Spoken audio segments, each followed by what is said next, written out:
afternoon, everyone. Very nice to see all of you.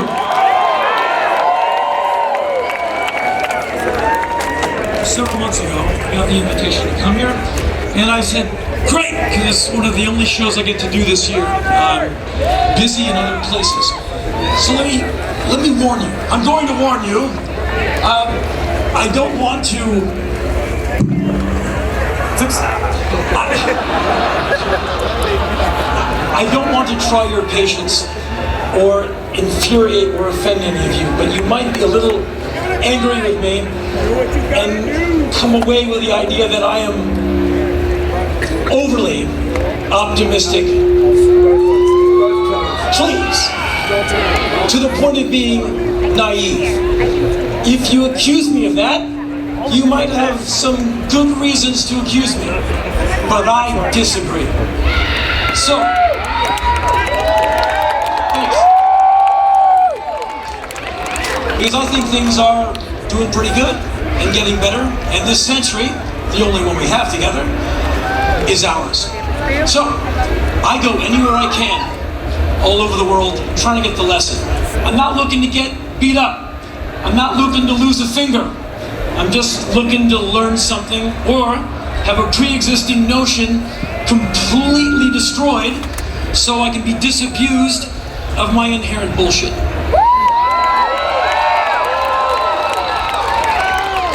And you think you have some. You have no idea how much I possess. So I look for the lesson anywhere I can, and I find it all the time. Here's an example. Several years ago, 1890-something, Ozzy Osbourne's people, and boy does he have them, they contacted me and they said, how'd you like to do some shows opening for Ozzy Osbourne? And I said, yes. I said yes so fast I sprained my mouth.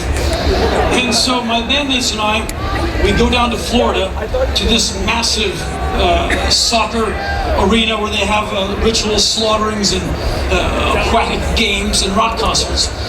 And we meet Ozzy. He's very nice. He comes bursting into our dressing room. Says, I'm Ozzy, man. You turn up the PA as loud as you want, blow it up. And he runs out. And I told my bandmates, I said, you understand that this might be our last show ever. Because no one going to this gig wants to see us. They only want to see one guy. And they might not be too friendly to the opening act. So, if you see a laser dot on your chest, run in a zigzag pattern off the stage. Stay alive. Because I'm waiting for bricks and hatchets to come hurling forth. And so we go on stage, we finish the first song, and I listen to the audience and I hear, I was like, yeah. So that's what that sounds like. And so being male, my ego increases. And by 2 songs in, and now I'm taking time to introduce the members of the band. This is the bass player. They dig him. And we do the entire show. Nothing is thrown at us. We are not killed. And the whole time I hear this roar of approval. And I think to myself, next time I'm in Florida, where I usually play in front of about 145 angry people, this will be our venue. Because we've got them! All 20,000 of them, we've got them! And so I can barely fit my massive ego through the door onto the golf cart that takes us to the subterranean realm where you shower in a locker room that is built for a lot of other men to shower at once. I'd never be able to hang with sports. I could never make that scene. Anyway, so we shower up, and then I go dashing back up to the top of the earth to see Ozzy. And I'm standing on the side of the stage with him. And he asked me, did anyone show up? And I said, Ozzy, man, are you kidding? They can't put more people in here with Vaseline. Everyone in the world is here. He's like, oh, great, man. And he staggers out on stage. And the sound I heard was unlike anything else I've ever heard in my life. It sounded like a 747 jet taking off in my face. The audience's response to Ozzy walking out on stage. That's when I realized there's a sound of 20,000 plus people all collectively saying, who is it? I don't know. Here, listen to this. It sucks, right? And I can't wait for it to be over. So,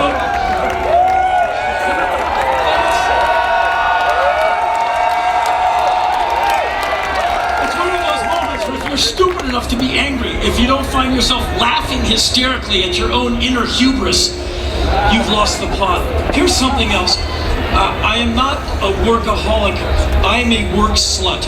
I enjoy in that I will travel just for, I like to be employed. Ever since I was 7, I like to work. I don't dig the couch. I don't dig sitting around. My mind gets to me. I need to be kept busy. And so I've always looked for something to do. And I know what I'm good at. Sleeping late, overeating, and wasting time. So I can fight that with everything that I have. And so when I'm not on stage with sexy people like you, I need a job. And I'm not incredibly picky in that if I think I can sort of do it, I will try and BS my way into things that I have no qualification for whatsoever. But I will go for it. And every once in a while, I live in Los Angeles, California, so there's the Hollywood industry. And every once in a while they say, hey, be in a movie.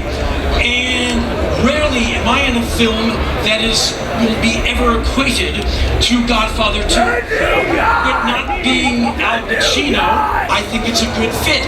So I take the work, even if it means I will have plastic bugs glued to my face. I will do it, even though I'll have a fake jugular vein exploding blood in a fountain for the ending scene. I will take the job. And people find these DVDs 3 years later after the licensing deal finally goes through for 99 cents in a pro truck stop. And they'll say, Henry, I love you, man, but is this you? Like some prosthetic scar glued to my face. I said, yeah, summer 97. I needed a job. And so I take the work, and it takes me on all kinds of incredible rides. So many years ago, I did a film called Jack Frost. Don't ever see it. They said, hey, you think you're a funny guy? I said, yeah. They said, how would you like to be a psychotic hockey coach for 8-year-old kids? I'm like, oh, I'll take that action. And I did. And the show has a bunch of obstreperous Hollywood teens running around, and actually they were hired small people to take the 8-year-old hockey kids. And I'm the guy bug-eyed on the side, kill him, kill him, kill him, play clean. And there's a mechanical snowman built by the Jim Henson people. It was most of the budget to afford the snowman, like 30 animatronic things in its head. It can actually talk. It is a beautiful thing, but it was the novelty of the movie was there's a snowman that actually can form words. And so I do the film, the thing comes out, people write me, Henry, why? I said, because I like to eat like you do. And so I never thought much of it. I never thought this film could mean anything to anyone. But again, the lesson, you always have to take enough time to shut your mouth and get the lesson, because people in the world are trying to teach you something all the time. And so, several weeks ago, I'm in Southern California, and I'm in a small coffee place, vigorously writing in a notebook, trying to come up with something that makes sense. And next to this particular coffee outlet is a massive burger place where people, Bob's Big Boy, and in the parking lot behind the Bob's Big Boy in Toluca Lake, California, on the weekends, like 800 gearheads show up with their marvelous vehicles, beautiful motorcycles, beautiful cars, gearhead men and the women who love them. And these are those kind of men that you've seen and run from before in your life. They are unnaturally large and hard of body, and their body shows years of manual labor. Their hands can crush a tombstone.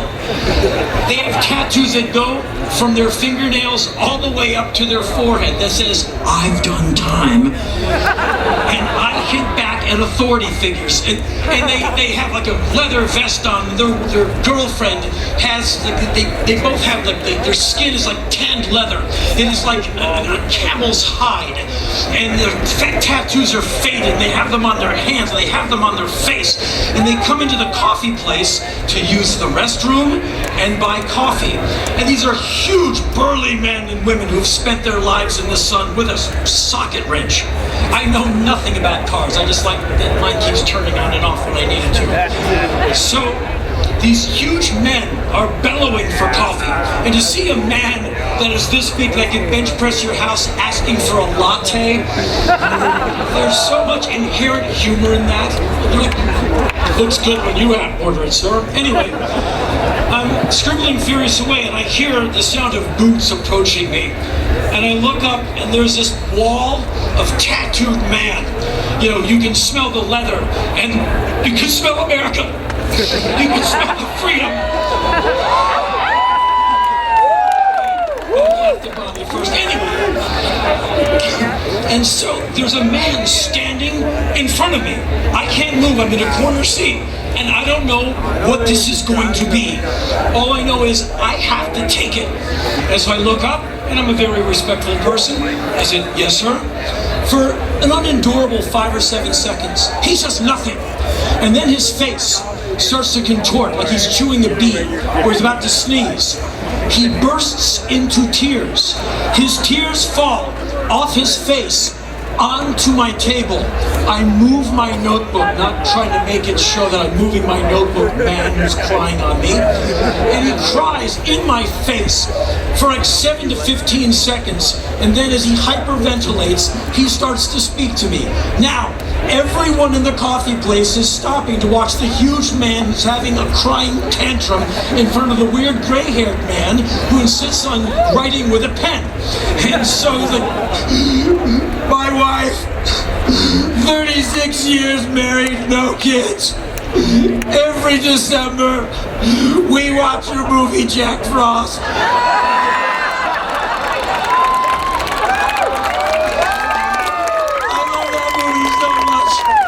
I'm thinking, well, I don't know why you'd be this enthusiastic. She died. I miss her so much. And it's awful. The guy misses his wife so much, he will cry in front of a bunch of other men, and his friends are looking like, what's he doing over there? Like, and they think he and I are in some kind of altercation, so his friends start moving over, like, we're gonna take care of this guy. And I'm like, oh, it's not what you think. And he will not stop talking. Oh my God, I miss her so much. I still watch the film every December and I think of her. You know that scene? He can't help himself. You know that scene where you're in the Jeep and you drive up to the snowman? I love that scene so much. So the man loves the film, and he misses his wife. The inherent geek in me wants to inform him that that particular scene was shot at Warner Brothers Gate 5, and there's like 2 traffic lights behind us. I will go, do you know that you can look over that retaining wall, and you can see where we shot that exact scene with the fake snow and everything, but I can't bring myself to do it. And so he wipes his tears. He's now flanked by 2 of his massive friends who are looking at me like, did you make our friend cry? No, I'm not trying to hurt your friend's feelings, man. He just likes my work. And so he comes to the end of his tearful soliloquy, thanks me profusely, apologizes for crying on my table, sniffles, and takes his leave.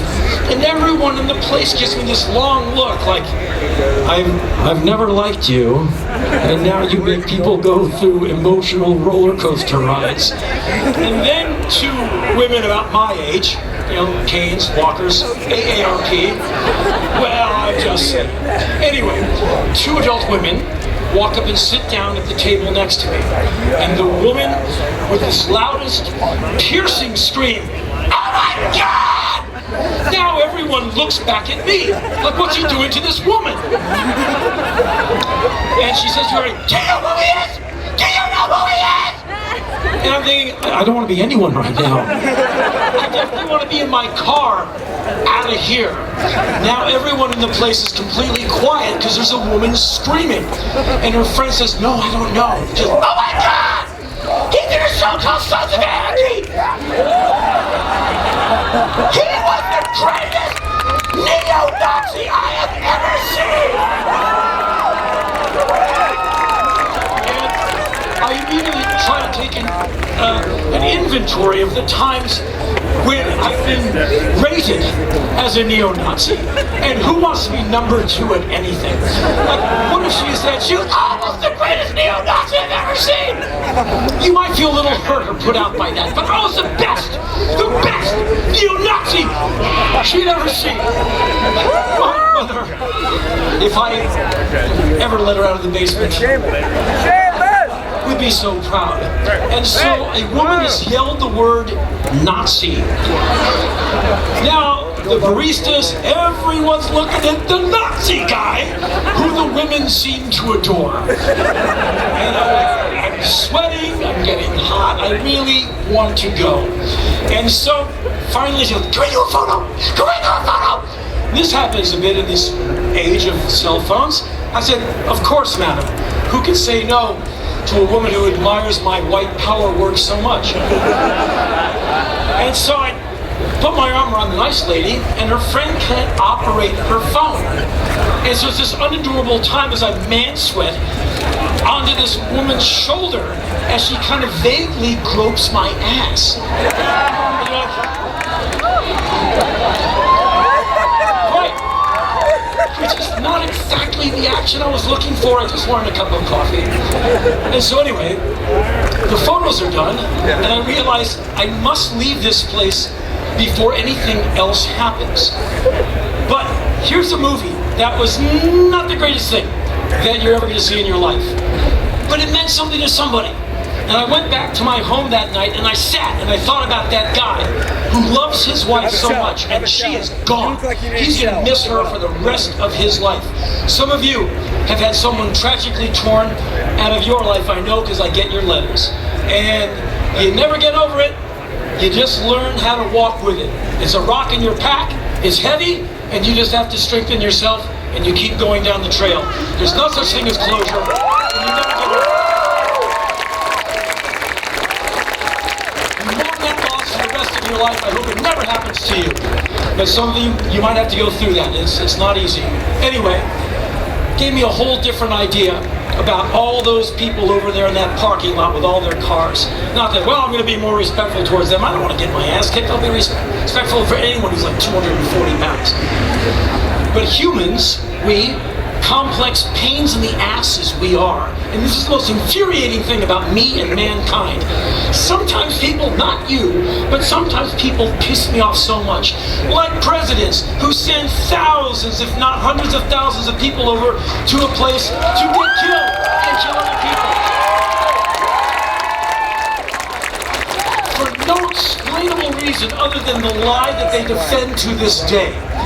And for some reason, these people do no time, no magic space monster comes out of the sky and goes, "We got this." It just removes them. You endure these liars, these murderers, and these criminals in your democracy, on your streets for the rest of your life. And somehow, you have to be cool to them, lest you get thrown in the pokey yourself. And so, I am brutally optimistic, ruggedly optimistic, and I'll tell you why at the end of our brief 30 minutes together. Here's something else. I am in the middle of doing a show that I love very much. It's called 10 Things You Don't Know About. It's a history show, which has me hanging out with historians and professors and experts. I cling with my meager intellect to these intellectual titans as I try and understand more about George Washington, Prohibition, presidential assassinations. And we are deep into the production schedule of this year. My producer knows that I will do anything to get the shot. I live to please. I am canine. I hate to admit this, but it's the truth. I must. I want you to like me. I really love you. And so, I wish I could say, I don't care, man, but it sucks. I do. And so when my boss says, "Henry, do you mind?" And I said, "Whatever you're going to say, for you, I'll do it. He said, okay, I need you to do some wreck diving this season. You're going to go down at 115 feet, which is kind of pretty intense for scuba diving. And so we need you to get a scuba permit. Are you ready? And I said, you got it, boss. Not knowing what the hell I was getting myself into. I get this massive textbook with 2 days before my first exam. Every third page is an exam. Take this test. And it's all basic common sense. The further down you go, the air becomes denser as it becomes smaller in volume. If you hold your breath as you ascend, you will explode. So don't do that. That's kind of the basics. The rest is a lot of math and a lot of cool gear. And so I said, okay, and I'm learning up, and I finally meet my dive instructor at a community pool. And I put on all this gear, which is incredibly heavy. And then I think about man's incredible arrogance as he or she thinks that they can go into the water with one scintilla of the grace of a fish. And so the tank is heavier than it is in the movies. And I pick up the thing, I'm like, wow! I got the flippers on in this wetsuit, and he goes, jump in. And so I jump into this pool, and it says in the guide, the most magic event of your life is when you first go into the water and realize you can breathe. The first thing that you will see will be burned in your memory for the rest of your life. Yeah. We jumped into the pool right in time for the jazz water aerobics class. So I drop into the water, see rows of butts. And we only have the swimmer's lane to train in. And if you go over too far, you will headbutt some poor woman who jumps like a foot over the water thinking, well, she's remembering Jaws. And so you can't touch the people doing their fitness. And so up top is beat heavy music, and some woman like, move and swing. And underwater, all you can hear is the sound of your own breath roaring in and out of the regulator. So we go from here to here to here, and he's like, okay, you passed the first part. This weekend, you're going to go into the ocean. Fairly terrified. So I go into a very easy part of the ocean. It's a place where they train people because the water's like bath water. As I'm gearing up to go into the water, macho assholes can be found anywhere, even in scuba. There's these guys, they have like 8 extra tanks, knives, dynamite. One guy has an NRA sticker on his tank. I'll shoot back! And my instructor's a very by-the-book kind of guy. I can't get a smile. Who do I offend over there? Anyway, I'm always trying to get a laugh out of the instructor who's like, by the book, PSI, dive time. And I said, look at the guy with his NRA sticker going into the water. What do you think he's going to go beat up on? He goes, huh? I said, he's going after dolphins. He goes, why? I said, they have that smirk, that perpetual smirk on their face that says, socialist. And he kind of lightened up a little. So we go splashing around for about 45 minutes, and he goes, okay, next week, big, deep ocean. I saw nothing living in this part of the ocean. Some swirling garbage. It's the California coast. And so a week later, I'm on a boat full of diver people. So we're there with our tanks and all of our crap, and people are trying to put their huge bodies into small wetsuits. And so by the time we're all ready to go, we're very uncomfortable, and we look utterly ridiculous. And it made me think, what are humans good at besides bombing, droning, and lying? Maybe we're good at helping each other every now and then, and not trying to stick a fist into every single ecosystem we can. And on this day, I am part of that problem. And so I go diving into the water, into this beautiful world that is nothing like anything I've ever seen, except in a documentary. And all of a sudden, it's all quiet, except for the regulator. And I see can you please, sir, can you please turn these down? Hello, over at the soundboard. They won't talk to me. Anyway, it's just, I'm sorry, I don't know if you can deal with the feedback. I certainly can't. Anyway, all of a sudden, huge fish are coming up to check me out. And you think of fish as these dumb creatures who end up on your sushi tray. But they're anything but. There's these beautiful, dignified, articulate creatures. There's the sheephead fish, massive, huge face. It checks you out. Its eyes move around. and it goes by and it kind of cases you like you're a bank about to be robbed. And it looks at you with this look like, what are you doing here? And it gives you this look of disdain. Like sometimes how seagulls do, they just look at you like... And so the sheep had come up and checked you out, and they become very bored of you very quickly. They look you over like, and then they look away like, ugh, and they leave. And all of a sudden I realize I probably shouldn't be in here. And the best thing I can do is not touch anything. Meanwhile, the diver's like, here, touch this, pick up this starfish. I'm like, no, no, I'm not leaving a fingerprint in this place. And so I swim by this fish looking up at me. And it's like a beautiful, huge, bright orange fish. And he's kind of lunging at me, like mouth open. I'm like, I'm sorry, man. And I keep on swimming. And I come up to another one. He's kind of lunging at me, the same orange fish. And then several minutes later, we come to the surface. My mind is completely blown.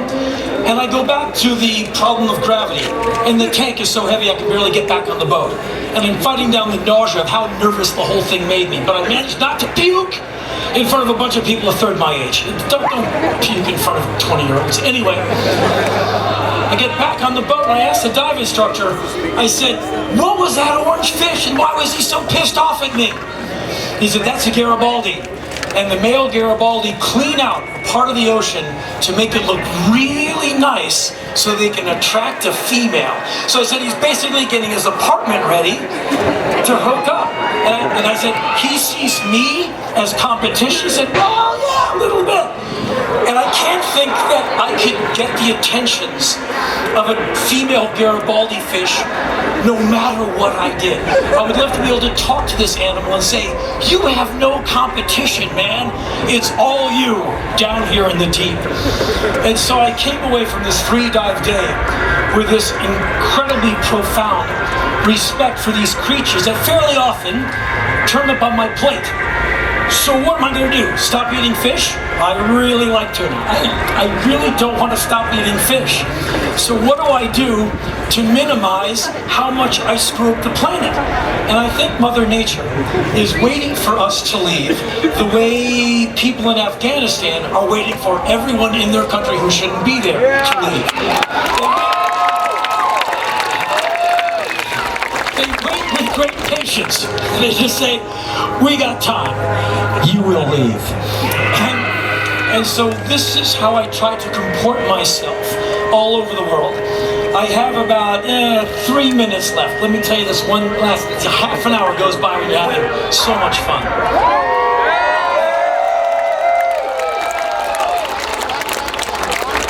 Several weeks ago, I had some time off, which is rare. We're all very busy people. And so I went to Haiti. I often travel. I travel all over the world by myself. I go all over Africa, Southeast Asia, Central Asia, the Middle East, just with a backpack and a camera and a smile. And so far, I haven't been killed yet. The only place I've nearly been killed a couple of times, like close, was America. The rest of the world has been fantastic to me thus far. From the beyond broke farmers I've met in Pyongyang to the wonderful people I've met on the streets of Tehran, people have been utterly fantastic to me just because humans can get along more often than not. And so I went to Haiti with a bunch of money and I just wanted to see what I could do. One guy, so I found a guy who you can rent his car. So I rented a man, that sounds a little suspect, but I rented this guy Jimmy and his car for a week. So he picks me up. Morning, Henry. What do you want to do today? I said, Jimmy, I am a maniac. Is that cool? And he said, well, all right. And I said, here's what I want to do. I want to go visit 10 cities where people have been relocated, and I want to ask what's going on and get an understanding. And he said, you won't like it in there. I said, well, I bet I won't, but I have to go. And so we went into one tent city. People come up to me. They basically look at me and, we have to live here. Why are you here? So I found the main guy. There's always one alpha male who runs these places, and he comes right up. What are you doing in my place? And through Jimmy, I asked him, sir, is there something I can do for you today? I got me, my pal Jimmy, and this car. I know you need 150,000 gallons of water in that depleted canteen over there. I can't bring that, but I have some money and I have time, so if you can allow me to help you, I'd like to do that. And he said, you don't want to help me. I said, actually, I really do. And he said, okay, bring me some soccer balls for these kids and some soap so we can do some washing. And you look at the weather there, which is incredibly intense, a little personal hygiene or access to it goes a long way. So I said, soap and soccer balls, we are on it.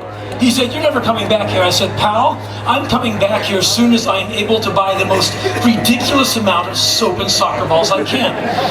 So Jimmy quickly realizes he is going to be driving around a total maniac.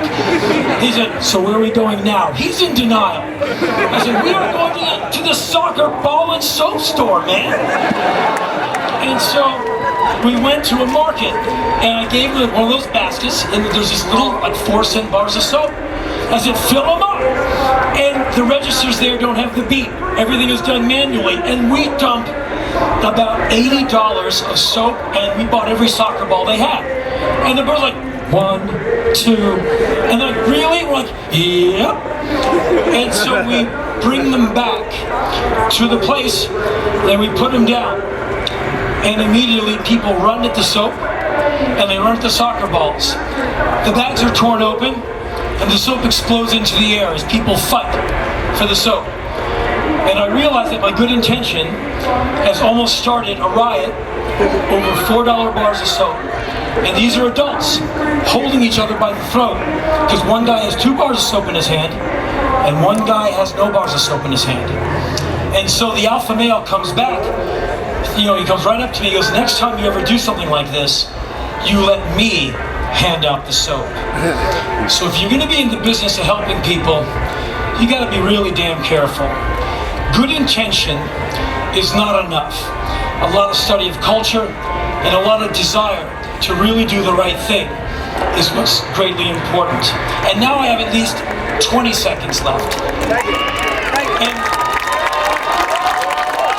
there was no way I could have learned that lesson unless I went to Haiti and made this mistake myself. And so no book has ever taught me that. And I've read a lot of books, you've read a lot of books, we're literate people. Yeah, books don't get anything like you putting your feet on the ground somewhere and checking it out. And that's where you are always going to get your real information. And let me leave you with this. The idea that perhaps some of you are offended or bored the fact that I'm such a hokey-changey guy. I cannot be disabused of this notion, because I am not naive. I'm like a lot of you. I've seen a lot of horrible things in the world, as have you, sadly. So it educates you. So I'm not naive. But when I come to a festival, I'm in front of thousands of young people. Well, there's some older types, they're mainly young. I'm usually the oldest person in the gang. And I always get hit by the same thing. Why are these thousands and thousands of people here? To wreck things? No. To riot? No. They're here to dig some music. They are here to socialize. They are here to leave smarter and friendlier, with more associates and comrades than before they came in.